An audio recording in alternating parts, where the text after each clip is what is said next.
Good, good afternoon, everybody, or good morning, depending on what time zone you're in. My name is Laurie Reyen. I'm the clinical specialist for the Parenteral and Enteral Nutrition Service out at UCLA Health. And I'm going to be speaking this morning on preserving vascular access. I would like to thank the Oley Foundation for inviting me to speak. And I will tell you, this is one of my favorite groups to speak to and to dialogue with. I have no relevant financial relationships with commercial interests. So today we are going to be talking about preserving vascular access, and our learning objectives are the following.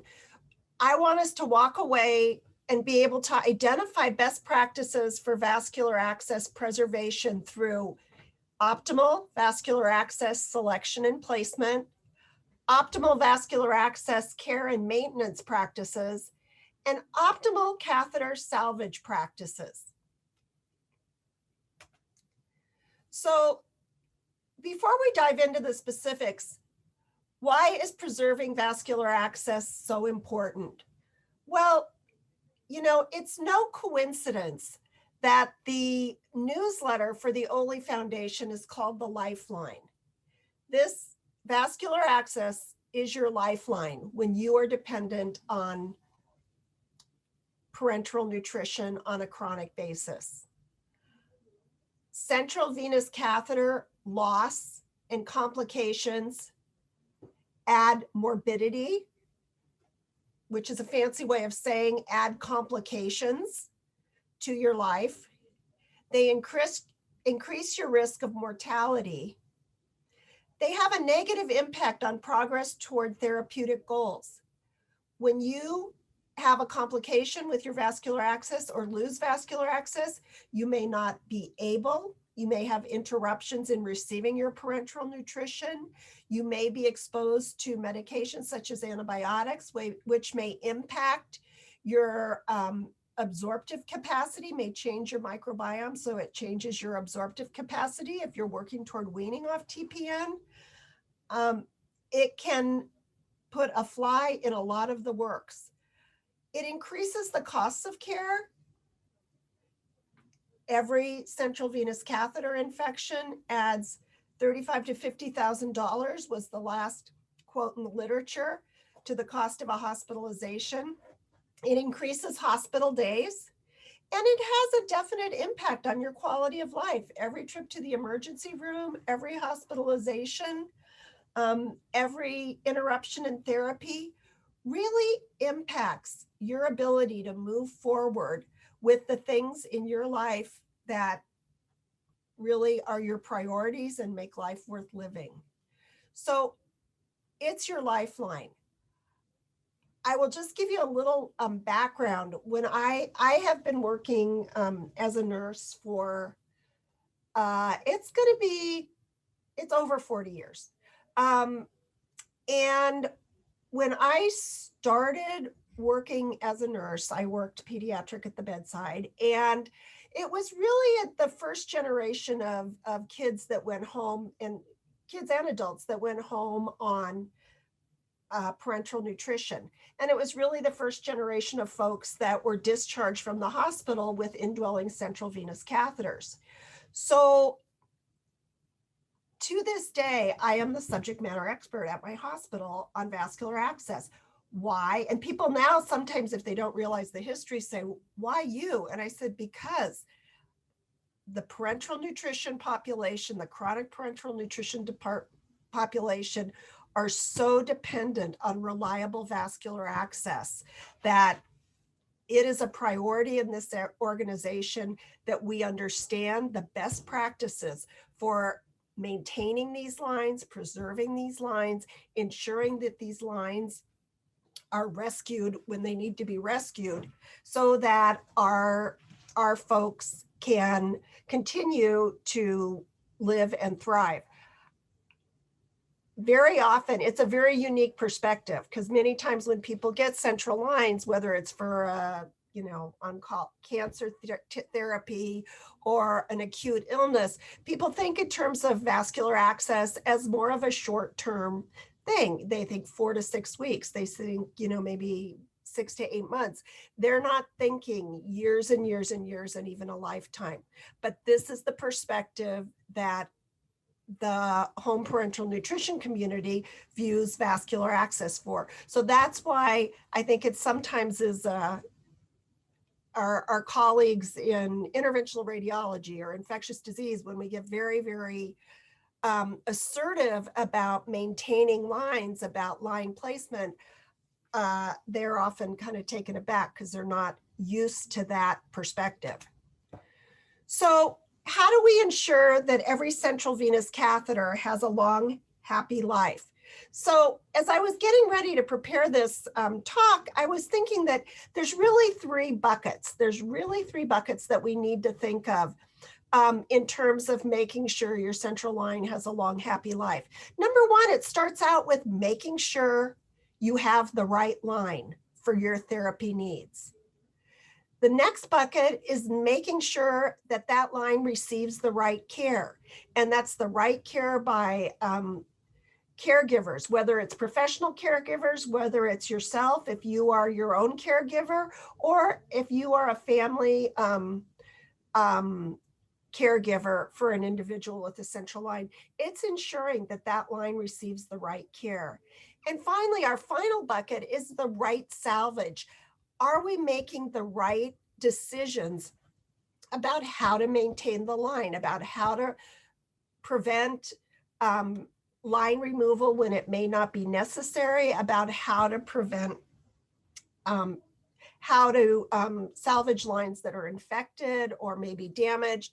So what I want to do today is help you fill up these buckets with the right tools so that, again, we can ensure that every line has a shot at a long, happy life. So it all starts with knowing you have the right line. There are a variety of vascular access options out in the world. And you all probably, if we took a poll of the group, we would probably find individuals with every single one of these options. We have the what we call the OG, the original, the tunneled central venous catheter, which is the Hickman and Broviac style catheter. We have, in the last 10 to 15 years, we've had the rise of the PICC line, the percutaneous inserted central catheter. We have the Portacath, or the subcutaneous infusion port. We have single lumen lines versus multi-lumen lines. We have standard lines versus what are called power lines. So we've got a lot of choices, but it's important to understand what is the right choice for you and advocate for what line is going to work best for you in your specific clinical situation. Now, I will reference guidelines and literature that look at this. I will, when the slides are posted, there will be a list of references to the articles and guidelines I talk about, because the literature in some cases is not strong. There is evidence, there are guidelines that really point to support with good decision-making about what line may be the best line for you. So as you can see, there are a lot of different lines in the world. We have tunneled catheters of both the standard and the power variety. We have PICC lines, and we have the subcutaneous infusion port. And we're going to go through each of these lines and talk a little bit about what are some of the pros and cons for these individual lines. So we'll start with the PICC line. So the PICC line is, again, it's a central catheter. So all these catheters, optimal placement is the tip in the lower third of the vena cava, because we know that suboptimal tip placement puts you at risk for vascular thrombosis. So even though this line starts out with a peripheral vein, the tip is threaded all the way up into the vena cava. The pros of the PICC line are it can be inserted without anesthesia. Often in the inpatient setting, they are inserted at bedside.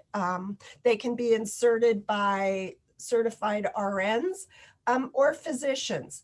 They can be inserted at the bedside and removed in the bedside or in the clinic. There's not a general anesthesia requirement. For pediatric patients, they may require sedation for placement, just from the standpoint of ensuring optimal cooperation. There's less large vessel manipulation. They're not cutting down into subclavians or jugulars. And when you look at the literature over the short term, the infection risks are pretty similar to tunneled catheters. Now, originally we thought of the PICC line as more of an intermediate term line that originally when inserted, they were designed to be in place for 4 to 6 weeks, 6 to 8 weeks. But many of you can probably attest to this. I've had many consumers that have kept their PICC lines for many months to even years at a time, well cared for. So it can be a very durable device. The cons or the disadvantages of a PICC line when you need chronic parenteral nutrition is there is a risk of dislodgement. There is nothing internal holding the line in place. This particular picture, there's a line, this line is held in place with a stat lock. There are dressings that are designed as fixation devices. In some cases, there are internal fixation devices, but there is a risk of dislodgement with this line, especially if it's not well secured, especially during dressing changes. So the next thing that is kind of a con is that there are challenges in independent line care. Any of you that are used to doing your own dressing change, very, very hard to do when you have an exit site on your forearm and you lose the use of one of your hands in order to stabilize and support with the dressing change. So many folks with PICC lines are dependent on a home health nurse for support with dressing and cap changes. This can pose additional problems if you are hoping to travel, leave your home for whatever reason, and are dependent on that nursing care. Getting that set up when you are away from home can be a challenge. There are also some activity limitations with the PICC line, and especially although there are devices that are suitable for securing and keeping the line dry for water activities, things that require submersion, such as swimming, may not be as easily achievable with a PICC line. Although for the purposes of bathing, I've had families, consumers and families say they prefer the PICC line because it's very easy to put a glove over it or wrap it in saran wrap or just keep it out of the shower, and find it actually easier to maintain during bathing than a tunneled catheter. So here's the granddaddy of all of our access devices for delivering parenteral nutrition, and that's the tunneled central venous catheter. So the pros are it's a very stable device. It is suitable for a long dwell time. And when I talk long, I'm saying years to decades. I will say my record holder on our home parenteral nutrition program kept the same Broviac in place for 26 years, never infected, only repaired once. Which leads to, yes, these lines can be repaired. They're made of a very soft silastic material, which makes them suitable for long dwell times. The material can fatigue over time, but very early on, the manufacturer recognized that making repair kits so that the line could be repaired was a very important part of the service. The material the catheter is made of is suitable for use with ethanol locks, which is not the case for what the PICC lines are made out of. And it's easier for independent care. The dressing, the exit site is usually on the chest. So individuals are able to see the site and care for it. When we talk about how this line is secured and why it's so stable, the catheter from the exit site to the cut down site at the major vessel runs under the skin.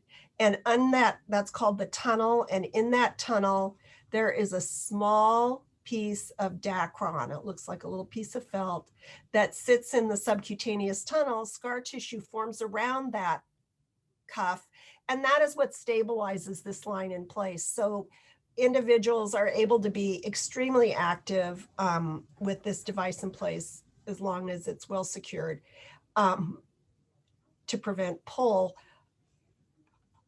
and it allows the line to be stable independent of sutures or an outside stabilization device. So some of the cons are it is requires IR or surgical placement and removal, sedation, or in some cases anesthesia for placement. There are cosmetic considerations. It is an external catheter. Bathing precautions initially can be a little tricky, very, very hard to keep the site dry. Although over time, and this is something that varies from provider to provider as their comfort with this, over time, once this line is well healed in and the cuff is well healed in, this line holds up to a lot. And we have consumers that will submerge in swimming pools, will bathe and without protecting the site and just clean and replace the dressing afterwards. And again, once this line is well healed, and we're talking like, years well healed, these sites can hold up to a fair amount. One thing I do want to mention is,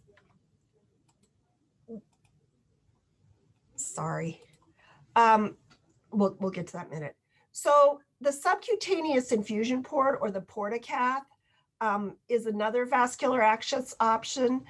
It is a hollow reservoir with a compressed silicone dome covering the reservoir that is implanted subcutaneously, is attached to a catheter that is implanted into central circulation. So the glory of the Portacath is that there's no external catheter when it's not in use. These are great for folks with intermittent therapy needs. Widely used in, for example, the solid oncology population, where patients may receive chemotherapy, every couple weeks, or have a blood draw once a week, but don't have continuous therapy needs in between those treatments. Some of the cons for folks that are parenteral nutrition dependent is our therapy needs tend to be a little more continuous. So in order to use the port, it is accessed with a special non-coring needle. The skin is disinfected, and then the needle is inserted through the septum into the reservoir. So this is an example of what it looks like. This picture on the bottom is what a accessed port looks like. You have your needle device, you have a dressing holding it in place. So if you are, depending on your parenteral nutrition or IV fluid needs, there may be a need to maintain the needle in place for days at a time for continuous therapy needs. Leads to a couple challenges. Number one, not everyone gets really comfortable with inserting the needle independently. In my experience, I've had a handful of consumers where family caregivers have gotten comfortable with needle insertion, but in many cases, again, it leads to some dependence on home health nursing over a prolonged period of time for needle changes.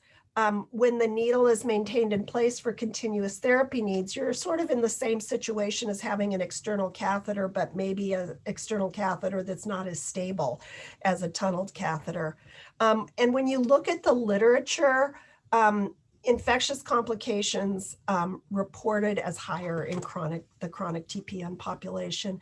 So probably not as optimal a device if you have daily therapy needs or don't have a way to access the port independently. So I've thrown a lot of information at you, but the main thing is, what's the right line for you? So it kind of depends. It depends on what your anticipated therapy needs are and what the length of therapy is. So for example, we have many, PICC Line is sometimes the first stop on the vascular access journey for many folks. And it is a perfectly acceptable first stop. And if the anticipated length of therapy is 4 to 6 months or 6 to 8 weeks, PICC Line is going to get you through. We would not pull a PICC Line just because it's not maybe the long-term the best line for the individual. But as a starter line, it's okay, and we will work with it until it's time to make a decision about the next line. So caregiver support is another issue. And that's not just caregiver support. We're also looking at, are there nursing resources available in the community?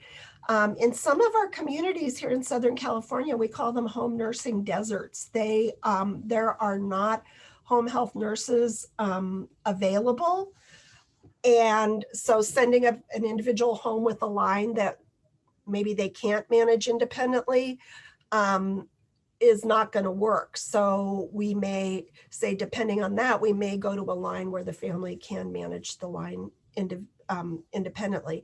And then lifestyle, what are you hoping to do? What kind of activities are you involved in? Are you anticipating wanting to travel? Are you involved in sports? What are your lifestyle goals? In general, here's a few things to think about. Fewer lumens equals fewer problems. This is one of the fights we have all the time is we're asking for a single lumen catheter.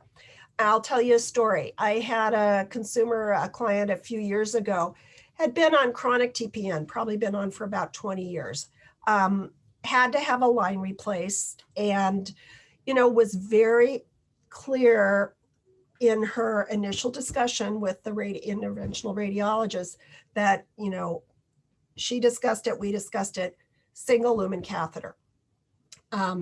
This individual was going to need a 4-week course of antibiotics, but it was an antibiotic that was compatible with TPN. We could work out the schedule for TPN infusion and the antibiotic infusion, no problem. So went to interventional, had the discussion. The person she originally had the discussion for wasn't the person that was doing the case. She didn't have her glasses on when she went to sign the consent, so really didn't see that, it didn't specify single lumen. Got into the IR room. The IR room calls up to the resident. And he asks, single or double, and the resident very kindly said, well, she's going to be on chronic antibiotics, so it better be a double. Woke up with a double lumen catheter. Distraught because that's not what she wanted and that's not what she needed.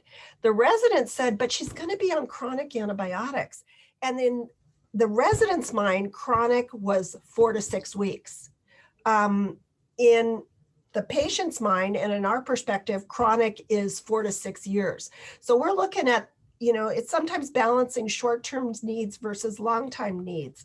More lumens, there's more manipulations, there's an extra lumen to maintain, an extra lumen to develop mechanical problems, an extra risk of infection. So in general, there are folks that need a second lumen. Some of our folks with mitochondrial disorders that have a lot of other therapy needs, some of our heart failure folks, but in general, we can do a lot with 1 lumen. And in general, that is the recommendation from the ESPN and ASPEN guidelines that try to limit the number of lumens. Power lines, which are those purple lines that you saw, are made of a material that is suitable for use with the rapid infuser, which injects contrast for scans. They are not repairable and they are not suitable for ethanol locks. So one of the things we try to communicate with our providers that are inserting lines is to be judicious in deciding who gets those lines. We have seen folks that did better with these lines just because they tolerated the material better than the silicone. But in general, you just want to be thoughtful. You want to understand the indication for the line and why you may or may not want that line. And then thinking about ports and PICCs, again, thinking about your limitations and independence from RN care. So what is the right care for our lines? So here to me is what I want to see in a line care regimen. I want it to be evidence-based to the best of our evidence, and not all our evidence is that strong for what's best. I want it to be systematic and ritualized to incorporate asepsis, minimize the risks of touch contamination, ensure adequate contact time and friction with antiseptics, to be redundant, to build in some protection. I want it to be comprehensive to address all aspects of infusion care, including safe handling of tubing, syringes, and additives, and proactive in anticipating and planning for patient-specific risks. And I also want it to be mindful. Mindful is a big buzzword right now, and we hear a lot about mindfulness practices, mindful eating, mindful exercise. And mindfulness is a mental state achieved by focusing one's awareness on the present moment while calmly acknowledging and accepting one's feelings, thoughts, and bodily sensations. So very often when we're doing managing our vascular access devices, our mind can be full. Our mind can be distracted. We can be worried. We can be, thinking about what's going on in the next room or what's going on in the world. But really, when we are doing line care, we want to be mindful. We may want to be very present focused and really take that time to really, focus our attention and our mind on what we're doing in terms of line care. And this is a quote from one of our family caregivers. As far as mindset, I try and think about the time I will spend in the hospital, going to the ER, missing work and family time. If I don't do what I need to do in order to stay infection-free, essentially, do I want to take the extra 5 minutes to prevent the days I will spend fighting an infection or stuck in the hospital? So that's kind of the framework for thinking about, this was from one of our consumers. So when we look at the right care, just to remember, it's a bundle, it's not a silver bullet. And it encompasses everything from back to basics, hand hygiene, to managing accessing the line. And I always like this sign because this is line care in the 70s. We did not have injection caps. We did not have scrubbing devices. We had direct connects. So, and even at that, using all these principles, we had folks that were very successful. This afternoon, when we do the breakout session, we will talk through some of these, issues in dressing management, sterile versus clean, gauze versus sterile transparent, use of biopatch or chlorhexidine impregnated dressing. Is there one correct answer? It all depends. It all depends on the line. It all depends on the kind of line. It all depends on the length the line's been in place. In terms of disinfecting agents, we have a variety of agents at our disposal. We have a variety of ways to apply them. And again, I have seen all of them work. It's the matter of using it correctly, employing adequate friction, adequate contact time, adequate dry time, and aseptic no-touch technique. And again, this afternoon, we'll go through some more of that. The other thing that's involved in right care is making sure that you as a consumer, as a caregiver, are appropriately educated. And there is a lot of stuff in the literature that really demonstrates the benefits of intensive education to prepare for managing TPN at home. And we'll talk a little bit more about these in this afternoon. This is a recent a study that came out of the group at Boston Children's that looked at a standardized curriculum for family caregivers pre-discharge home on TPN, and it impacted outcomes. They had a decrease in their CLABSI rate, and they had a decrease in their 30-day readmission rate. So insist on education. And if it's not working, if you're having complications, fix it. Get reassessed, get re-educated, try something new, or go back to basics. So finally, we're going to talk briefly about right salvage. And this is meaning save the line whenever possible, whether it's via antibiotic therapy, which includes lock therapy, whether it includes appropriate management of inclusions, and then management of mechanical complications, whether it's prevention of dislodgement of catheters or catheter repair. Does every infected line need to be pulled? Depends. Is it a site infection? Is it a tunnel infection? It is a bloodstream infection. When is antibiotic salvage not appropriate? In the case of life-threatening infections with hemodynamic instability, when we have persistently positive cultures despite appropriate antimicrobial therapy, or when there's metastatic infection that's spread throughout the body.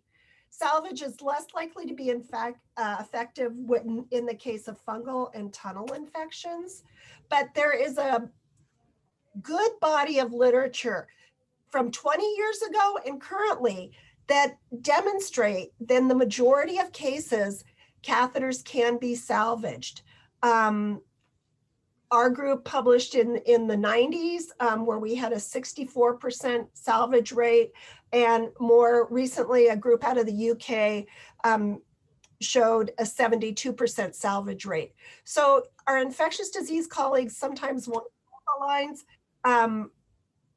but through systematic antibiotics in conjunction with antibiotic lock therapy, we can save the line. We will talk about ethanol lock therapy this afternoon. Use of alteplase for prevention, management of inclusions is another important thing. And catheter repair. There are folks in the world that don't remember that catheter repair is an option, and want to remind that there is a body of literature that demonstrates that catheter repair is safe and effective. In conclusion, I want you to be able to use all the tools in all your buckets in order to pick the right line, give that line the right care, and save the line as best we can.